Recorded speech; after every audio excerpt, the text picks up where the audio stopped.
사람에게 중요한 일들이 참 많습니다. 저는 그 중에 가장 또 중요한 일 중에 하나가 우선순위를 어떻게 정하느냐. 이 우선순위를 정하는 문제는 굉장히 중요한 문제입니다. 우선순위에 따라서 우리의 인생이 달라지기 때문에 그런 것이에요. 우선순위를 정할 때 가장 먼저 우리가 생각해야 될 것은 얼마나 이 일이 가치 있는 일인가, 소중성의 문제예요. 그리고 또 하나는 이것이 얼마나 임박하고 긴급한 일인가, 긴급성과 그리고 중요성, 이 두 가지를 우리는 먼저 고려를 해야 됩니다. 이것이 왜 중요하냐면 이것은 성경적으로 종말지향적이에요. 우리 사람 사는 것이 영원하다면은 긴급하고 소중한 것 천천히도 괜찮습니다. 그러나 우리 인생이 제한되어져 있기 때문에 우리는 한정된 인생을 살기 때문에 반드시 긴급하고 소중한 것을 먼저 하는 종말지향적 삶을, 종말지향적 우선순위를 정해야 된다는 것이에요. 그래서 우리가 이 땅 속에서 제한된 시간 속에서 맺어야 되는 소중한 열매, 그 열매를 맺어야 되는 것이에요. 오늘 이 데살로니가 전서는 초대교회 때에 예수님의 재림을 상당히 그들은 갈급하게 기다렸습니다. 초대교회 역사 속에서 예수님의 재림을 가장 긴박하게 느꼈던 때가 AD 70년 티토에 의해서 예루살렘 성이 함락되던 때였어요. 그때 정말 초대교회 성도들은 예수님께서 재림하신 줄 알았습니다. 그런데 참 그때 이상한 일이 벌어졌습니다. 티토 장군이 예루살렘 성을 정복하기 위해서 진군을 해왔습니다. 그런데 아무 이유도 없이 갑자기 후퇴를 하는 것이에요.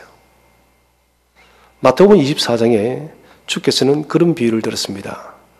마지막 때가 되면 너희는 산으로 가라. 이 산으로 가라는 것, 우리는 이것을 문자적으로 받아들여서 잘 이해가 가지 않습니다만은 팔레스타인은 산이라는 것은 아주 고산지대는 난공불락의 성입니다. 전쟁이 일어나도 높은 산 위에 있으면 굉장히 안전한 것이에요. 그래서 산으로 올라가는 것은 피난처가 된다는 것이에요.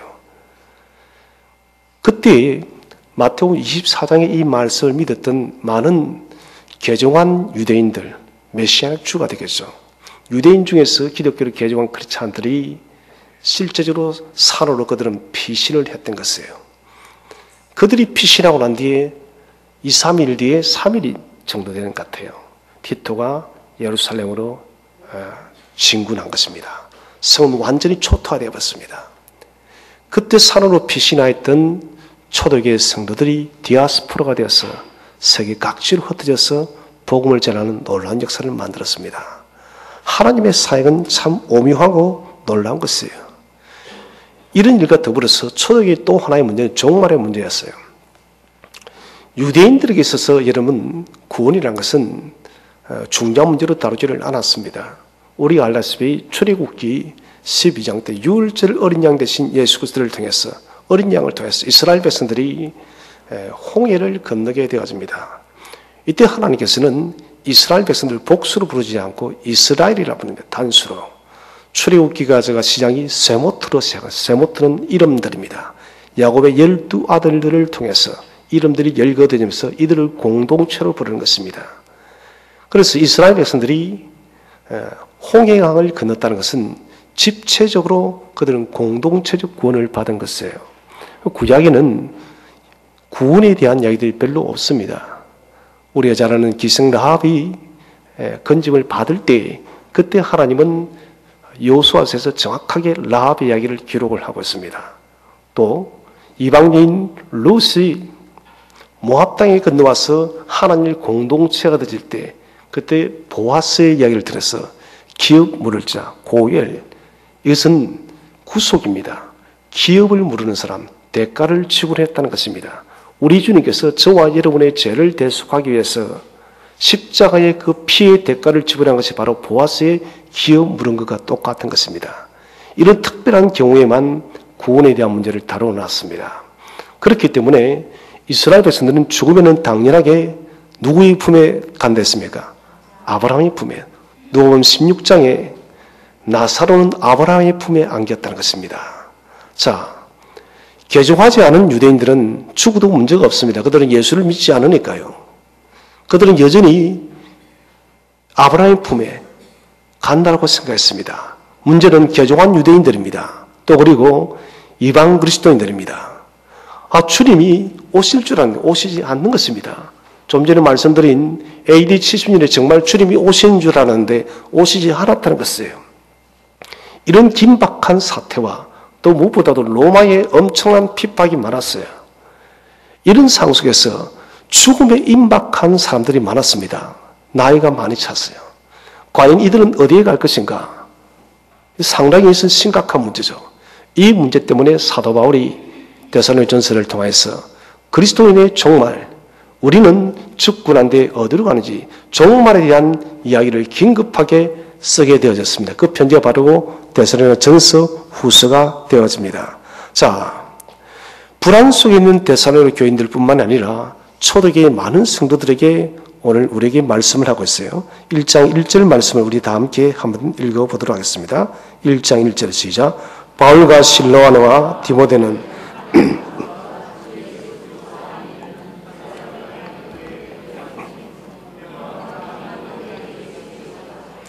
자, 바울과 실로아나와 디모데, 초대교회의 이런 복음의 거장들입니다. 이 거장들이 종말론을 이야기하면서 중요한 얘기를 하고 있어요. 주 예수 그리스도 안에 있는, 주 예수 그리스도 안에 있는, 주 예수 그리스도 안에 있는, 이것은 기독론이랍니다. 기독론은 쉽게 말해서 예수가 누구신가 하는 거예요. 예수님은 대체 누구신가? 이것을 다룬 것이 기독론입니다. 오늘 종말론과 기독론을 함께 이야기를 하고 있습니다. 다시 말한다면 종말이라는 것은 예수 그리스도 안에 있다는 것입니다. 예수 그리스도께서 이 종말의 문제를 근원적으로 다스린다는 것이죠. 언제가 저 이야기를 했습니다. 그 날과 그 시와 때는 오직 아버지만이 안다고. 아니다 했습니다. 예수님께서 아십니다. 그 기능적으로 모른다는 것입니다. 근본 하나님이신 예수께서 알고 계시지만 기능적으로 그분은 위격적으로 모른다 하셨어요. 그러나 요한계시록 5장에서 사도 요한이 울면서 그 인을 뗄 자가, 인의 내용을 볼 수가 없으니까 두루마리에 인을 뗄 자가 누구입니까? 그때 주께서 어린 양 예수가 그 두루마리를 떼는 거예요. 이게 여러분 천상이양설입니다. 천상이양근. 종말에 그 시와 때를 성부 하나님께서 천상에서 성자 예수 그리스도께 전적으로 람바노 맡기는 사역인 것입니다. 그래서 이제는 하늘과 땅의 권세를 가진, 이 모든 공간의 권세를 가지신 예수 그리스도와 이에 더불어서 종말의 시간의 타임까지도 성자 예수 그리스도께 전적으로 이양되어졌다는 것입니다. 사도 바울은 계시적으로 이 모든 것들을 그는 알고 있었고, 그리고 이 편지를 통해서 종말은 전적으로 기독론이다. 곧 예수 그리스도께 달려 있다는 것을 이 데살로니가 전서를 통해서 우리에게 말씀을 하고 있습니다. 곧 그래서 우리가 천국을 가고 주님 나라에 가는 것, 재림의 문제, 재림에 있어 주인은 바로 우리가 지금 믿고 있는, 우리를 위해서 십자가에 못 박혀 죽고 부활하신 그 예수 그리스도가 이 종말의 주인이라는 것을 사도 바울은 이야기를 하고 있다는 것이에요. 그래서 주 예수 그리스도 안에 있는 이 한마디의 기도를 통해서 데살로니가 교인들이 지금 가장 걱정하고 있는 종말의 문제에 대해서 먼저 근심을 제거시키고 있습니다. 다시 말한다면 너희들 종말 걱정하지 마라. 먼저 죽는 것에 대해서 주님 재림 보지 않고 죽는다 해서 걱정하지 말라는 것입니다. 더 이상 아브라함의 품에 안긴다, 그런 생각하지 말라는 것입니다. 모든 종말의 죽음과 모든 종말의 시간, 모든 타임 스케줄을 우리 예수님께서 하신다는 거예요. 이것을 데살로니가 교인들에게, 또 이 편지를 읽는 모든 성도들에게 사도 바울은 먼저 말씀을 하고 있습니다. 그리고 사도 바울이 하는 말이 은혜와 평강이 너에게 있을지어다. 여러분, 두려운 사람에게, 어찌할 바를 모르는 사람에게 가장 필요한 것이 무엇일까요? 그것은 바로 은혜와 평강입니다. 사도 바울의 이름 성령은 항상 시작과 마침은 은혜와 평강이, 성령이 무엇입니까? 우리가 예배 시간에 처음 임내송을 드리는 것을 우리가 성령이라 하지 않습니까? 또 마칠 때 우리가 1장 찬송을 드리는 게 또 성령이랍니다. 시작과 마침을 성령이라는 것이에요. 기도문으로 드려지는 것이에요. 성도의 여러분 알파 오메가가 뭐냐? 그는 그리스도부터 주어지는 은혜와 평강이 우리의 여러분 알파 오메가가 되어지는 것입니다. 주께서 보시는 그 은혜와 평강이 성도의 출발이요, 주께서 보시는 은혜와 평강이 여러분 인생의 마침인 것입니다. 왜 그렇습니까? 예수 그리스도의 십자가의 사역과 죽음과 부활을 통해서 우리에게 은혜와 평강이 찾아왔습니다. 그리고 우리가 이 은혜와 평강을 붙들고 살다가 주님 나라 가게 될 때 그리스도의 그 부활의 은혜와 평강을 붙들고 우리가 하나님 나라에 들어가기 때문에 성도의 처음과 마지막은 은혜와 평강이라는 것이에요.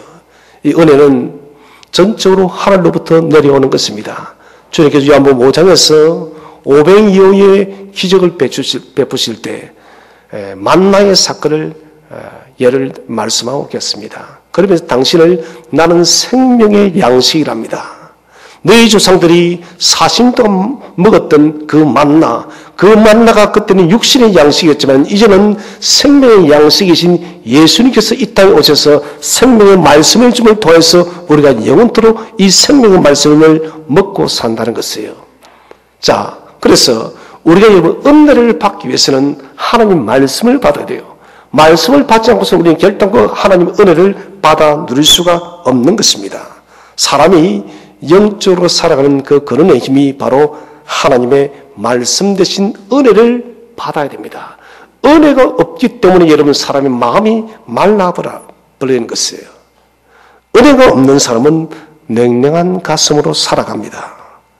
곧 우리가 하나님의 성령, 성령 충만하다는 것은 제가 누차 말씀드리지만 말씀으로 가득 차 있는 사람입니다. 말씀으로 가득 차 있기 때문에 주님과 늘 교제하는 사람입니다. 주님과 교제하기 때문에 늘 주의 영으로 가득 차 있다는 것입니다. 이 사람이 바로 은혜에 붙들린 사람이에요. 은혜가 우리의 삶 속에 여러분 체질화되어져야 됩니다. 왜 이것이 여러분 중요하냐면은 은혜가 체질화되어질 때 에이른의 평강이 되는 것이에요. 이 평강은 샬롬보다 한 단계 점핑되어진 것이에요. 주님께서 부활하시고 난 뒤에 당신이 만나는 제자들과 사람들에게 너에게 무엇이 있을지어다? 평강이 있을지어다. 그 불안과 두려움 속에 있던 사람들에게 정말 여러분 찾아와야 될 것은 바로 평강이라는 것입니다. 그 말씀 대신 예수 그리스도가 은혜가 내 속에는 충만하게 되어질 때 우리에게 애인의 평강이 있는 것이에요. 이것은 부활하신 예수 그리스도만이 우리에게 줄 수 있는 능력이라는 것입니다. 여러분 은혜가 없으면 평강이 없습니다. 은혜와 평강은 예수 그리스도의 십자가의 죽음과 부활을 통해서 저와 여러분 성도들에게만 주어진 특별한 선물임을 믿으시기를 바랍니다. 그래서 여러분 우리가 예수 믿는다고 하면서 내게는 은혜와 평강이 없다고 말을 하는 것은 예수 믿는 것이 아닌 것이에요. 성도는 예수를 믿는 그 순간부터 생명 다하는 그날까지 여러분 은혜와 평강 속에 붙들려 살아야 됩니다. 우리의 여러분 삶을 찔러봤을 때 은혜의 물이 흘러넘치시기를 바랍니다. 평강의 물이 흘러넘치시기를 바랍니다. 현대인들이 불안과 두려움의 이유는 다른 것이 아니에요. 평강이 사라졌기 때문에. 평강이 왜 사라졌나요? 하나님의 은혜를 받지 않았어요. 하나님은 은혜를 주고 싶어 하지만 우리가 은혜를 거부하는 것이에요. 제가 성령 해방제에 대해서 말씀드렸습니다. 성령 해방은 다른 것이 아니라고. 하나님 말씀이 분명합니다. 하나님의 역사가 분명합니다. 그럼에도 불구하고 내가 그 말씀을, 그 하나님 역사를 마치 여러분 강철을 두른 것처럼 강철을 가지고 내 만팍을 딱 가로막고 그것을 거절하는 것이 성령 해방이랬어요. 여러분, 우리 속에 말씀을 가로막는 칠판보다 더 두꺼운 것들이 있다면 그것을 우리는 먼저 제거시켜야 됩니다. 은혜가 없는 인생길은 어디로 가야 될지 몰라요. 그렇기 때문에 죄송합니다. 제가 좀 거친 말 하나 할게요. 세상이 미친 거예요. 세상이 미친 거예요. 세상에 여러분 미치지 않았다면 우리는 결코 이런 시대를 볼 수가 없습니다. 저는 좀비라는 말을 처음에 좀비가 뭔지 몰랐어요. 좀비는 쉽게 돌연변입니다. 저는 좀비 영화를 썩 좋아하지 않지만은 한 번씩 보면은 과연 저럴 수 있을까? 사람이 정말 저런 돌연변이 기이한 사람이 될 수 있을까? 괴물이 될 수 있을까? 지금은 저는 거의 90%, 100% 된다 생각합니다. 그 왜 가능해지냐? DNA 조작이 가능해졌기 때문이에요. 즉 인간은 하나님 만드신 인간의 DNA를 조정할 수 있는, 변형시킬 수 있는 능력을 가지게 되었어요. 하와가 창세기 4장에서 가인을 낳고 난데 뭐라 했겠습니까? 내가 가인을 뭐 했다고요? 만들었다고. 오늘 여러분 소위 과학 테크노피아라는 과학이라는 것이 사람의 DNA를 조작하여서 인간을 만드는 것이 여러분 인간의 꿈인 것이에요. 저는 그것을 생각하니 충분히 이런 돌연변이가 나와서 여러분 인류에게 엄청난 위험을 가할 수 있겠다는 것이에요. 정말 우리가 여러분 생각하고 상상했던 그 일들이 지금 현대의 우리의 삶 속에 그대로 나타나고 있다는 것입니다. 그래서 지금 삶의 길에는 질서가 없습니다. 질서가 없어요. 어느 것 하나도 진리의 등대가 될 수 없는 것이에요. 그러나 여러분 천지가 바뀌어도 이 세상 이 지구가 지금 뒤집어져도 영원히 변치 않는 하나님의 진리의 생명의 말씀이 우리의 참된 빛임을 믿으시길 바랍니다. 여러분. 그래서 우리가 세상이 복잡하고 어려우면 어려울수록 우리가 더욱더 말씀 앞에 붙들리고 말씀이 우리의 삶의 기준이 되어지고 말씀이 우리의 삶의 지표가 되어져야 된다는 것이에요. 사도 바울은 이 마지막 시대에 아무리 급박한 시간에 서 있어도 모든 시간과 공간과 마지막 주님 오시는 그 이제는 종말적 시간까지도 이양받으신 주님께서 저와 여러분에게 은혜와 평강을 주고 있다고 지금 선포하고 있음을 믿으시기를 바랍니다. 여러분 이것은 지나간 과거의 일이 아닙니다. 지금 내게 하는 것이에요. 사랑하는 샘투교의 성도들아, 너희가 세상이 아무리 복잡하고 어렵고 갈 길을 몰라 한다 할지라도 이 모든 우주 만물을 통치하는 나 예수 그리스도가 너희에게 은혜와 평강을 지금 너희에게 주노라. 지금 주시는 것이에요. 하나님께는 과거가 없어요. 영원한 현재예요. 영원한 현재. 자, 이제 2절 말씀을 우리 함께 한번 읽어보도록 하겠습니다. 2절 말씀 시작. 우리가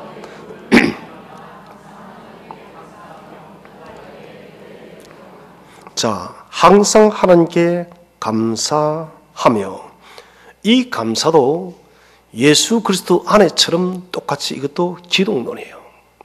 사도 바울은 종말에 대한 이야기를 하면서 저희들이 신학교 다닐 때 종말론을 기독론과 분리해서 따로 배웁니다. 사도 바울은 근데 분리시키지 않습니다. 이 종말론과 기독론은 하나다는 것이에요. 감사가 종말론이라는 것이에요. 이런 감사하는 것이 왜 종말론일까요? 왜 그러냐?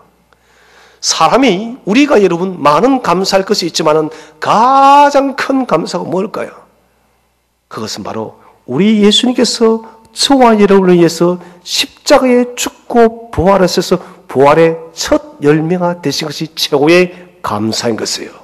그래서 감사를 말하는 것은 바로 종말이라는 것입니다. 데살로니가전서에 항상 기뻐하라, 쉬지 말고 기도하라, 범사에 무엇하라고요? 범사에 감사한다는 것은 내가 매일매일마다 종말적 삶을 산다는 거예요. 지금 우리가 출애굽기를 큐티를 하고 있어요. 유월절 어린 양 예수님께서 유월절 어린 양이 출애굽기 12장에서 어린 양의 제물로 드려집니다. 그때 천사들이 문설주의 피를 바르지 않은 집은 모두 쳐버려요. 이 어린 양이 우리가 알다시피 예수 그리스도의 예표랍니다. 어린 양이 죽은 것은 예수 그리스도의 죽음이에요. 어린 양이 드려진 것이 유월절이라면은 어린 양이 죽음은 무교절입니다. 무교절은 우리가 알다시피 여러분 누룩이 들어가지 않습니다. 그것을 쓰다는 것이에요. 고통인 것입니다. 신약의 무교제는 무엇입니까? 3일 동안 여러분 음부의 건세에 내려가신 죽음의 무덤 속에 갇혔던 예수 그리스도를 이야기하고 있습니다. 그 다음에 무교절 다음에 바로 이어지는 것이 바로 초실절이에요. 초실절이 무엇입니까? 북부 갈릴리 지역에서 여러분 처음 이삭을 수확해서 예루살렘 성전에 와서 하나님께 드리는 것입니다. 하나님 첫 열매를 드리면서 원래 우리의 농사가 풍성하게 맺힐 것을 믿고 감사하는 게 초실절입니다. 예표입니다. 우리 주님께서는 마치 초실절의 그 이삭처럼 부활의 첫 열매가 되셔서 저와 여러분이 모두가 생명의 부활체로 새롭게 나타날 예표가 되신 것이에요. 이렇게 우리에게 친히 죽고 부활하심을 통하여서 우리에게 여러분 구원의 은혜를 주었기 때문에 이 감사는 정말로 대한 것입니다. 항상 우리가 여러분 감사해야 되는 것은 단 한 번도 우리가 주님의 재림을 잊지 않기 위해서 그런 것이에요. 한번 제가 이런 질문을 던져보고 싶어요. 여러분 우리가 또 한 주를 보내었습니다. 정말 시간 빠른 것 같아요. 주일 지나고 나면 월요일 지나면 주일이에요. 그런데 제가 질문하고 싶은 것은 여러분 한 주간 동안 살면서 매일 내가 하나님 앞에서 산다는 그런 마음을 가지고 살았나요?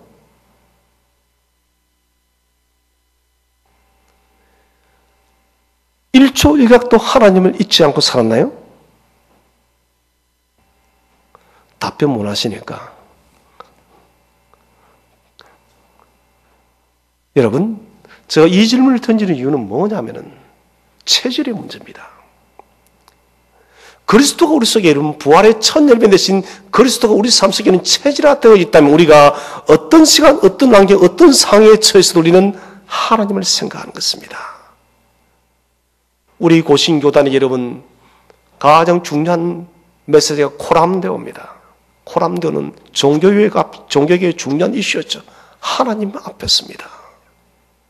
매일매일 우리가 무엇을 하든 어느 공간에 있든 우리는 하나님 앞에서라는 그 생각을 떨쳐서는 안 되는 것이에요.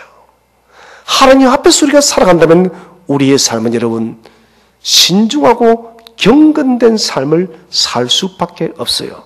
비록 우리가 실패해도 그래도 적어도 우리가 하나님 앞에서 산다는 그 두렵고 떨리는 마음을 가지고 살기 때문에 조심스러울 수밖에 없고 우리의 삶의 행동은 정말 지향적 삶을 살아가는 것이에요. 요즘엔 마라나타 하면은 별로 기분 좋아하지 않는다고요. 주님 다시 오십니다라고. 이것은 초대교회의 인사였습니다. 종교개혁 때 이것이 없어졌는데 참 아쉬워요. 다시 이것이 살아나야 돼요. 주님 다시 오십니다. 같이 한번 인사합시다. 주님 다시 오십니다. 주님 다시 오십니다. 여러분 정말 주님 다시 오시는 것이에요. 감사는 그렇습니다. 주께서 우리를 위해서 그렇게 사역하신 십자가의 여러분 죽음과 부활을 통해서 우리 주신 그 구원의 은총 때문에 감사는 정말 지향적입니다. 저는 우리 성도님들이 범사에 감사하시기를 바랍니다. 이런 범사에 감사할 때마다 주님 당신께서는 다시 오십니다. 영광 중에 나팔을 불 때 다시 오실 때 주님 내가 그 주님을 만나 뵙게 해 주시옵소서. 여러분. 이 마음을 우리가 가져야 되는 것이에요. 그리스도의 십자가 은혜에 감사하며 기도하면서 데살로니가 성도를 사도 바울은 지금 기억하고 있어요. 바울의 편지는 확신과 용기에 꽉 차 있습니다. 지금 너희가 당하는 환난과 고통들 내가 다 안다는 거예요. 사도 바울이 겪어봤으니까요. 그런데 말합니다. 너희는 감사하라. 이 고난과 이 어려움과 이 환난, 예수 믿는 것 때문에 받는 이 핍박 때문에 도리어 감사하라. 왜? 바울은 결말을 알고 있으니까요. 여러분 결말을 알고 있는 것만 더 있다면 얼마나 좋을까요? 우리는 매일매일마다 뭔가 시험을 쳐요. 그죠? 죽을 때까지 시험 칩니다. 저희 예린이가 요절 암송 때문에 난리를 쳤어요. 창세기 1장 1절 2절 태초에 하나님이 천지를 창조하시니라. 문제는 2절이 문제예요. 2절이. 아빠 무슨 말인지 모르겠어. 흑암이 뭐야? 깊음이 뭐야? 하나님의 실이 뭐야? 자기 엄마가 가르쳐주는데 또 그대로 똑같이 가르쳐줘요. 글자 그대로. 무슨 말인지 모르겠다는 거예요. 자, 풀어져. 아하, 그런 뜻이야. 그럼 외워야 되게 또 안 외워지는 거예요. 또 하는 말이 또 힘들다는 거예요. 그래, 아침에 벌떡 나더니 그래요. 아빠, 다 외웠어 하는 거예요. 그 외워봐니까 줄줄줄 외웠어요. 그래, 봐. 아빠가 설명한 대로 이해하고 그림을 그리니까 외워지지 하니까 그러니까 no 하는 거예요. 그것 때문에 외운 게 아니냐. 밤에 내가 얼마나 간절히 기도했는 줄 알아? 기도하고 잤다는 거예요. 그 아이가 만약 아침에 눈을 떠서 암송할 것을 확신하고 잤다면 얼마나 꿀잠을 잤겠습니까? 아침에 일어났어도 내가 모닝을 얼마나 뭐할까? 두려웠을 거예요.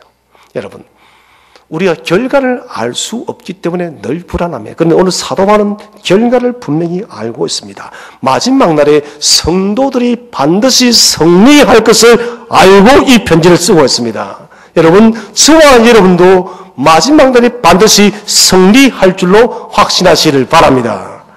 자, 그러면서 1장 3절의 말씀을 우리에게 주고 있습니다. 3절 말씀을 다 함께 합독하도록 하겠습니다. 시작.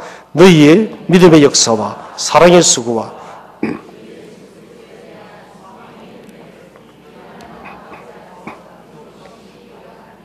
자, 믿음의 역사, 사랑의 수고, 소망의 인내, 정리하다면 믿음, 사랑, 소망입니다. 믿음, 소망, 사랑이 아니라 믿음, 사랑, 소망입니다.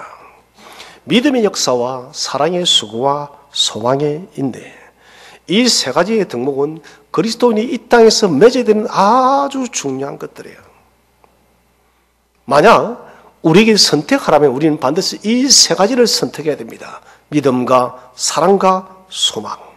이것은 분리되어진 것이 아닙니다, 여러분. 서로 유기적으로 깊은 관계를 가지고 있는 것이에요. 우리 여자분들이 많이 걸고 다니면 요즘 남자들도 뭐 걸고 다니는데 목걸이. 저는 진주 목걸이가 뭐 좋은지는 잘 모르겠어요. 진주 목걸이가 이빨이 빠지면 어떻게 됩니까? 그 가치를 상실하는 것이에요. 동글동글한 진주가 다 유기적으로 연결이 되어져 있는 것이에요. 믿음과 사랑과 소망이라는 것은 하나가 빠진 이빨과 똑같은 것이에요. 아이들이 자랄 때 이빨이 빠져보시죠. 운디 빠진 겨우지라 놀리지 않습니까? 여러분, 어른이 되어서 이빨이 빠져보십시오. 정말 보기 싫어요. 저는 대문이가 빠진 분을 봤어요. 그 사람은 습관적으로 입을 가려고 해놓으면 될 건데 요즘 임플란트도 좋잖아요. 믿음과 사랑과 소망은 유기적인 것입니다. 체인이에요. 하나가 빠지면 안 된다는 것입니다. 믿음은 제가 누수히 말씀드렸습니다. 비히드예요. 비히드라고. 비히드가 무슨 말인가? 밴드 플러스 유니트를 했습니다. 밴드. 늘어나 이 고무줄이 체냐로 늘어나서 탄탄하게 묶는 것. 유니트는 연합하는 것. 예수 그리스도와 함께 아주 긴밀하게 꽉 짜서 엮여 있는 것이 믿음의 정의됐습니다. 믿음의 설명은 무엇인가? 히브리서 11장. 믿음은 바라는 것들의 실상이요. 예수 그리스도와 여러분 긴밀하게 엮여져 묵혀 있으니까 우리가 이런 바라는 것이 실체가 되어지는 거예요. 예수를 믿으니까. 예수와 연합해 있으니까. 예수와 연합해 있으니까 믿음은 보지 못하는 것들에 바라는 것들이 보지 못하는 것에 증거하는 것입니다. 지금 보지 못해도 여러분 그것은 실체요 증거하는 것입니다. 그리스도 안에 있기 때문에. 아브라함이 창세기 15장에서 무별들을 보고 믿으니 하나님이 이를 의로 여기셨더라. 뭡니까? 하나님은 아브라함을 무엇이라 칭했습니까? 벗이라 칭한 거예요. 벗이란 것은 함께 붙어 있는 거예요. 떨어질 수 없는 관계 속에 있다는 것이에요. 붙어 있었기 때문에 요한복음 8장에 기록되다시피 너희 조상 아브라함도 내가 태어난 것을 보며 기뻐하였더라. 아브라함이 무별들을 바라보면서 기뻐한 것은 누구를 바라본 것이 아니라 이 땅에 오실 예수 그리스도를 보았던 것이에요. 이것이 가능했던 것은 하나님과 함께 묵혀져 있었기 때문에 그것이 가능했다는 것입니다. 자, 오늘 데살로니가 교회의 믿음의 역사는 그리스도의 이 복음을 전하면서 그들은 정말 죽음의 위기 속에 처했고 실제적으로 순교한 많은 사람들도 있었던 것입니다. 믿음이란 것은 움직이는 것이에요. 믿음은 여러분 명사가 아닙니다. 믿음은 동사입니다. 그래서 믿음의 역사란 것입니다. 믿는 바에 대해서 성도들이 목숨을 내어놓고 증거하기 때문에 믿음이 꿈틀꿈틀거리는 유기적인 생명체가 되어서 사람들의 마음을 뒤집어 놓는 것입니다. 여러분, 믿음은 연구하는 것이 아닙니다. 믿음은 생각하는 것이 아닙니다. 믿음은 도전하고 실험하는 것임을 확신하시기 바랍니다. 여러분, 믿는다면 우리 믿음을 가지고 도전해야 되는 것입니다. 그걸 해야만 믿음의 역사가 일어나는 것입니다. 믿음의 씨를 뿌려놔야만 여러분 믿음이 역사하고 일어나는 것이에요. 왜 우리는 믿음의 씨를 뿌리는 것조차까지도 여러분 추적하는 것인가요? 믿음의 씨를 뿌려놓고도 염려하는 것이에요. 싹이 날까 안 날까 그것은 우리 몫이 아닌 것입니다. 우리는 믿음의 씨를 뿌려놓고 그냥 기다리면 되는 것입니다. 그 믿음의 씨가 자라게 하는 것은 전적으로 죽게 달려있으니까요. 그 다음에 사랑의 수고입니다. 소망과 믿음은 소유의 개념이에요. 곧 내가 소유하는 것입니다. 믿음을 보실까요? 믿음이 이름 밖에 있는 안에 있나요? 안에 있습니다. 믿음은 내 안으로 들어오는 개념입니다. 내 안으로 들어오는 가치입니다. 내가 믿으니 내 속으로 믿음이 들어온 것이에요. 소망은 무엇입니까? 나의 안에서, 나의 내부에서 품는 미래의 기대입니다. 미래의 하나님 내가 이렇게 되었으면 좋겠습니다. 내가 품는, 내 안에서 품는 미래의 기대가 바로 소망인 것이에요. 그래서 믿음과 소망은 내 안에서 이루어지는 것이에요. 그런데 사랑은 다릅니다. 외부적인 것입니다. 동적입니다. 내 안에서 바깥으로 내어보는 방출의 의미가 바로 사랑입니다. 내 안에서 사랑이 튀어나가서 사람에게 적극적으로 영향을 주고 사람을 바꿔놓는 것은 이런 믿음과 소망이 아니라 사랑이라는 것입니다. 저는 우리 교회가 사랑 안에서 바뀌어질 줄로 믿으시기를 바랍니다. 여러분, 우리 성도들이 사랑을 방출하게 될 때 그 사랑의 능력이 사랑의 동력이 여러분 성도들을 바꿔놓는 것이에요. 교회가 바뀌지 않는 것은 다른 것이 아닙니다. 사랑이 없기 때문에요. 사랑이란 이 방출적 개념이 있으면은 사람들이 여러분 십자가의 사랑에 물들게 되어져 있는 것입니다. 고린도전서 13장을 보시면은 믿음과 소망과 사랑에 대해서 이야기를 하고 있습니다. 특별히 사랑에 대해서 이야기할 때 사랑은 15가지를 이야기하고 있습니다. 15가지 사랑의 방법. 이 15가지의 사랑 방법 중에 첫 번째 출발이 사랑은 뭐하고요? 오래 참고요. 다 그거는 알고 계시네. 오래 참고. 오래 참고는 누구에 대해서 오래 참을까요? 개에 대해서요? 고양이에 대해서요? 아닙니다. 사람에 대해서요. 같이 인사합시다. 사람에 대해서 오래 참습니다. 남편에 대해서 오래 참습니다. 왜 크게 안 해요? 남편에 대해서 오래 참습니다.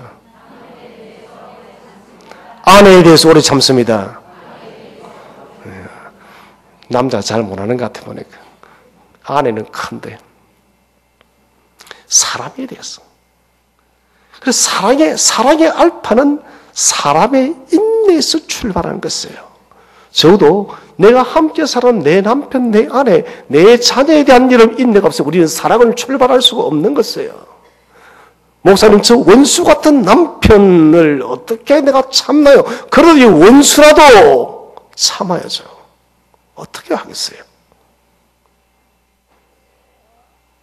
아내 같지 않은 아내. 요즘엔 여자는 별로 큰 문제 없는 것 같아요. 남자가 대부분 문제니까요. 어찌하든 우리는 가정에서부터 사람에 대해서 인내해야 되는 것입니다. 인내는 뭐냐? 지붕이 되어 덮어주는 것이에요. 뭐가 된다고요? 지붕이 되어서. 정말 사랑하고 싶지 않은 인생입니다. 그래도 뭐가 되라? 지붕이 되라는 거예요. 주 왼수 오늘 잘 됐다. 인생 환난 폭탄 다 맞아라. 이게 아니다는 것이에요. 내가 지붕이 되었어. 그 사람, 도무지 사랑할 수 없는 그 사람의 모든 인생의 고난들을 다 막아주는 것이에요. 이것이 사랑의 알파예요. 오늘 아멘 하시면 복이 있을 줄 믿습니다. 멋진 사람이에요. 마지막 15번째는 뭐냐? 모든 것을 뭐 한다고요? 견디느니라. 이것도 누구에 대해서요? 사람으로. 사람에게서 모든 것을 견딘다는 것이에요. 그리고 더불어서 모든 환경에 플러스 알파는 환경, 모든 환경과 사람으로 인해서 오는 것에 대해서 인내한다는 거예요. 이 견딘다는 것은 군사적 용어예요. 보초가 지켜주는 것입니다. 저 원수를 보초로 목사에 무슨 보초입니까? 죽도록 내버려 두죠. 이게 아니다는 것이에요. 원수 같은 사람이라 할지라도 보초가 되어서 지켜주는 거예요. 이게 사랑입니다. 사랑의 알파는 오래 참는 것에서, 사랑의 오메가는 모든 것에서 견디다는 것입니다. 이것이 왜 나왔느냐? 사도 바울이 다메섹 도상에서 회심하고 난 뒤에 그가 알았거든요. 십자가의 사랑을 깨닫고 나더니 이 사실을 비로소 알게 되어진 것입니다. 나 같은 완악한 이 죄인을 향해서도 주님은 오래 참으셨고, 내같이 주님을 핍박하고 주님을 믿는 사람을 죽기까지 괴롭혔던, 고통스럽게 했던 이 핍박자 바울에 대해서 주님은 견뎌주었구나. 그의 삶의 경험 속에서 그는 하나님의 이 계시의 말씀을 처절하게 느꼈다는 것입니다. 사람은, 여러분, 사랑은 철저히 동적으로 나타나야 됩니다. 사랑은 감추는 것이 아닙니다. 같이 한번 더 인사합시다. 사랑은 나타내는 것입니다. 사랑은 방출하는 것입니다. 방출하게 되질 때, 나타나게 되질 때 여러분 사람이 움직여지는 것이에요. 오늘 데살로니가 교회는 이 사랑의 수고를 치지 않았습니다. 병자와 굶주린 자들을 살펴봤고, 이 당시 복음을 전한다고 이런 많은 디아스포라들이 돌아다녔습니다. 그런데 밤이 되어지면 잘 곳이 없는 것입니다. 이때 그들은 손님을 여러분 아무런 조건 없이 받아들이고 먹이고 재우고 그렇게 접대를 했던 것이에요. 여러분, 이렇게 하면 그 사람들도 목숨이 위험합니다만은 그들은 목숨을 내어놓고 디아스포라를 그렇게 대접하였고, 또 자신들도 또한 복음을 목숨 내어놓고 수고했다는 것입니다. 이들은 정말 자발적인 아가페 하나님의 사랑을 실천한 것이에요. 이 사랑의 수고가 이 능동적인 방출이 무엇을 어떻게 바꾸느냐? 사람을 바꾸는 능력을 만들었다는 것입니다. 마지막 시대에 여러분 가장 우리가 주의해야 될 것은 이기주의입니다. 경쟁주의. 여러분 경쟁하니까 피곤해요? 안 피곤해요? 저도 너무 피곤해요. 경쟁 없는 시대에 정말 살았으면 좋겠어요. 천국에는 경쟁이 없는 줄로 믿으시길 바랍니다, 여러분. 이기주의, 경쟁주의는 사람이 인본주의가 만든 철학이에요.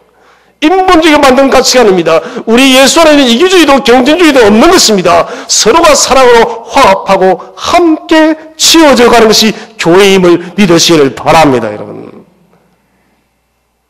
사랑의 수고가 지금 무엇보다도 필요합니다. 마지막 세 번째가 소망의 인내입니다. 소망은 계시적인 환상입니다. 계시는 사람이 보는 것이 아닙니다. 하나님이 보여주는 것이에요. 요즘에 이단 중에 제일 심각하게 신사도 운동하는 사람들이에요. 신사도. 새로운 신자인데 저는 좀 시급은 신은 잘못된 거예요. 시어버린 사도. 자신들이 사도라는 것입니다. 사도는 아니에요. 사도시대는 끝이 나왔습니다. 자기들이 하나님 지키는 계시의 음성을 듣고 지금도 하나님께서 계시를 하시기 때문에 그 말씀을 지금 전한다는 거예요. 이런 정신없는 어디 있습니까? 요한계시록 말씀하고 있습니다. 말씀을 더하거나 감하는 자에게는 하나님의 진동이 만다고 해요. 그런데 어리석게도 그 신사도 운동에 함몰려서 이 사람들이 끌려가며 신비주의에 끌려서, 여러분 성경은 신비주의를 말하는 게 아니고 요한계시록도 여러분 신비주의가 아닙니다. 그냥 그대로 말씀이에요. 말씀이에요. 내가 계시를 보았다고 이런 100번 그 사람은 이단이에요. 내가 하나님의 음성을 들었다고 100번 그 사람은 이단이에요. 여러분, 계시는 하나님께서 말씀을 통해서 풀어주는 것이 계심을 믿으시기를 바랍니다. 여러분, 하나님 말씀이 계시인 것이에요. 66권의 말씀에는 어떤 계시도 없습니다. 소망의 인내, 그리스도의 재림을 궁극적인 승리의 날을 바라보는 소망입니다. 우리가 고린도전서 13장에서 믿음, 소망, 사랑, 그 중에 제일은 무엇이 됐습니까? 살아있네. 근데 왜 오늘 데살로니가전서에서는 믿음, 사랑, 소망일까요? 소망이 마지막에 났습니다. 소망이 마지막에 나온 이유가 있습니다. 서신서 주제가 무엇이라고요? 종말론이기 때문에. 가장 중요한 것은 너희가 주님이 재림하신 그날까지 무엇을 경고에 붙들라고요? 소망의 끈을 끝까지 붙들라는 것. 그래서 사도 바울이 소망을 마지막에 두은 것입니다. 고린도전서 13장에 사랑을 끝까지 둔 것처럼 오늘 데살로니가전서에서는 소망을 끝까지 줬어. 소망의 인내를 다하였어. 인내는 히포모네스. 용감한 군인이 극한 상황에서 꿋꿋이 버텨나가는 것이 바로 히포모네스예요. 로마의 폼페이 갔을 때 제가 한 번 꼭 보고 싶었던 충성이라는 그 동상, 아무리 찾아도 못 찾다가 나갈 때 봤습니다. 사진을 저는 그 사진을 10장도 넘게 찍었습니다. 화산이 폭발해서 폼페이시 전체가 여러분 화산재로 덮이는데 그 보초병은 화산재를 바라보면서 성문을 지키고 있습니다. 그 제목이 충성이에요. 히포면에서 그런 거예요. 용감한 군인이 꿋꿋하게 어떠한 상이 찾아와도 흔들리지 않고 견고하게 서 있는, 이게 여러분 인내요. 수동적으로 대처하는 것이 아닙니다. 능동적으로 인내하는 거. 재림의 날을 여러분 수동적으로 기다리는 게 아닙니다. 나는 능동적으로, 그래 주님이 언젠가는 다시 오실 것이라는 그 재림의 날을 매일매일 고대하면서 살아. 이 하루가 내게 주어진 내 인생의 마지막 날이 하면서 능동적으로 적극적으로 사는 사람이 바로 여러분 소망에 있는 재림의 정확한 관을 가지고 있는 사람이에요. 올바른 관. 인내는 소망에서 나옵니다. 무슨 소망요? 주님께서 다시 오신다는 재림의 소망에서 인내가 나온다는 것입니다. 그리고 이 재림의 소망 때문에 인내는 견고하게 지탱하는 것입니다. 그래서 인내와 소망은 짝진 것이에요. 둘이가 딱 결속해서 무엇 때문에 내가 인내할까? 그래 주님 재림하시는 소망이 있지. 이 소망이 흔들릴 때는 그래 인내를 붙들고 또 견뎌주는 것이에요. 우리가 어려운 문제를 만나거나 또 도무지 벗어날 수 없는 삶의 공간 문제에 이런 부딪힐 때 소망의 사람이 되어야 됩니다. 소망의 사람은 어려운 문제가 찾아오면 망원경으로 봐요. 멀리. 그래 하나님의 깊은 뜻이 계실 것이야.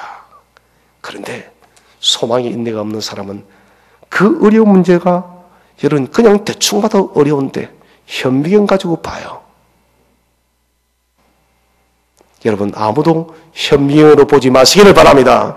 멀리 망원경을 가지고 여러분 멀리 내다보는 것이에요. 어려운 문제일수록 삶이 고달플수록 이 시대가 살기 힘들면 힘들수록 우리는 소망지향적으로 믿음으로 바라보시길 바랍니다. 예수의 재림에서 모든 것을 이기는 원동력이 되어집니다. 부정하는 사람, 불평의 사람이 아니라 소망의 인내의 사람이 되시기를 바랍니다. 믿음의 역사와 사랑의 수고와 소망이 있는 이 시대의 마지막 성도들이 반드시 맺게 되는 열매예요. 결국 여러분 이런 열매들을 맺었기 때문에 오늘 7절에 사도 바울은 말을 하고 있습니다. 너희가 마게도냐와 아가냐에 있는 모든 믿는 자의 본이 되었느니라. 우리 sem터교회 성도들도 믿음의 역사와 사랑의 수고와 소망의 열매를 많이 맺어서 정말 여러분 온 교회에 여러분 힘과 용기를 주는 자랑거리 되시고 또 다른 교회도 여러분 힘을 주는 그런 복된 성도들이 되시기를 주의 이름으로 축원드립니다.